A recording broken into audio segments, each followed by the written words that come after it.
قال يا ربي يا ربي لا تعاملنا بعملنا،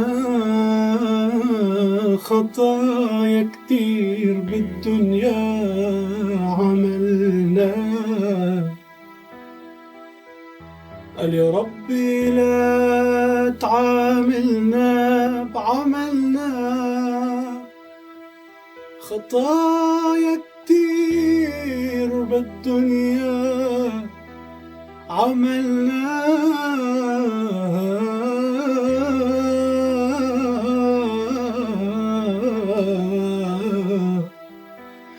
رجائي فيك رجائي فيك لا تخيب أملنا، وتجمع شملنا بأغلى الأحباب.